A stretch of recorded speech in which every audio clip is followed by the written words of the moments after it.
OG సినిమాకు సంబంధించి ట్రైలరే ఇంత విధ్వంసం సృష్టిస్తే, రేపు సినిమా వచ్చిన తర్వాత ఏ విధంగా ఉంటుందని జెప్పేసి ఇప్పటి నుంచే గూడా మాట్లాడుకుంటున్నారు. మరి ట్రైలర్ ఎట్లా ఉంది? దాని నుంచి వచ్చే రెస్పాన్స్ ఏ విధంగా ఉంది?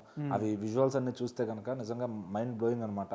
సో అంటే ఇలా కూడా తీస్తారా, అసలు టాలీవుడ్లో ఇంత క్వాలిటీ ఫిలిం వస్తుందా అనే విధంగా ఆ సినిమా విజువల్స్ అయితే ఉన్నాయి. సో మరి ఆ ట్రైలర్లో ఉన్న విధంగా, అంతకుముందు చూసిన హంగ్రీ చిత్త గ్లిమ్స్లో ఉన్న విధంగా సినిమా మొత్తం కూడా అదే క్వాలిటీ ఉంటుందా అని ఫ్యాన్స్ అయితే ఎదురు చూస్తున్నారు అనమాట. సో ఆ ట్రైలర్ అయితే మామూలు హైప్ కాదు. అందులో ఉన్న డైలాగ్స్ కానీ, ముంబై వస్తున్న, తలల జాగ్రత్త, సో ఓజాస్ గంభీరారా నా కొడకల్లారా, ఇటువంటి డైలాగ్స్ అన్నీ, సో ఆయన టాటూ గురించి కానీ, ఆ ఎలివేషన్స్ కానీ అన్నీ కూడా మైండ్ బ్లోయింగ్ అనమాట. అంటే ఎలా చూపించాలి పవన్ కళ్యాణ్ అనే విధంగా, ఒక ఫ్యాన్ బాయ్ తీస్తే ఇలాగే ఉంటుందా అనే విధంగా అయితే ఆయన తీశారనమాట. సో ఖచ్చితంగా నెక్స్ట్ హరీష్ శంకర్ గారికి అయితే సుజిత్ గారు ఒక పరీక్ష పెట్టినట్టే అని చెప్పుకోవచ్చు. ఎందుకంటే ఇది చూసిన తర్వాత ఆయన ఇంకా కొంచెం షార్ప్గా, ఇంకొంచెం ఎలివేషన్స్ అయ్యి తీసుకోవాలి. సో మరి ఇక్కడ ఈ ట్రైలర్ మాత్రం ఇప్పటికే రాక్ చేస్తుందని చెప్పొచ్చు. ఆ ట్రైలర్ పెట్టిన వాళ్ళకి కూడా వ్యూస్ లక్షల్లో కాదు, ఎక్కడికో 1 మిలియన్స్లో కూడా వెళ్ళిపోతుంది అనమాట.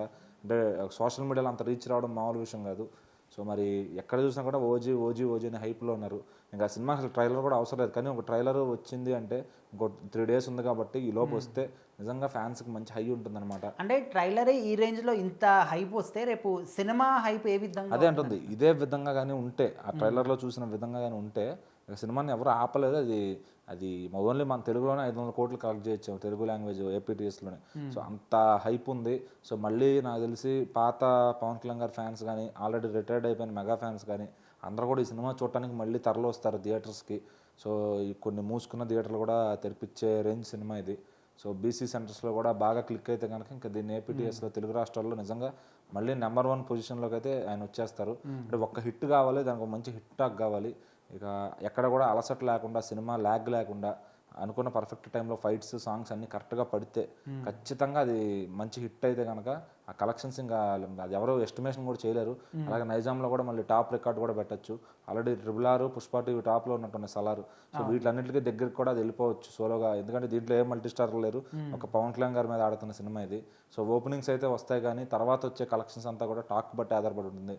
సో గత 10 ఏళ్ళు 12 ఏళ్ళుగా పవన్ కళ్యాణ్ గారి సినిమాలన్నింటికి ఓపెనింగ్స్ వస్తున్నాయి, కానీ మంచి టాక్ వచ్చి లాంగ్ రన్ అయితే రావట్లా. మరి దీంతో సుజిత్ గారు ఒక ఫ్యాన్ బాయ్గా ఎంత రుణం తీర్చుకుంటారు, ఒక అభిమానికి అవకాశం ఇస్తే ఎలా ఉంటుంది అనేది ఆ విస్ఫోటనం అంతా October 25th అయితే థియేటర్లో చూడొచ్చు. మరి ఆయనకు తోడు తమన్ గారు కూడా ఆయన అభిమాని అంటూ ఆయనకి ఇంతకుముందు వకీల్ సాబు భీమ్లా ఇచ్చారు. ఇక మరి అది ఎలా ఉంటుందో, అది ఫ్యాన్స్ ఆ పూనకాలు ఎట్లా ఉంటాయి అనేది మొదటి షో ఎక్స్పీరియన్స్ చేసే వాళ్ళకే తెలుస్తుంది.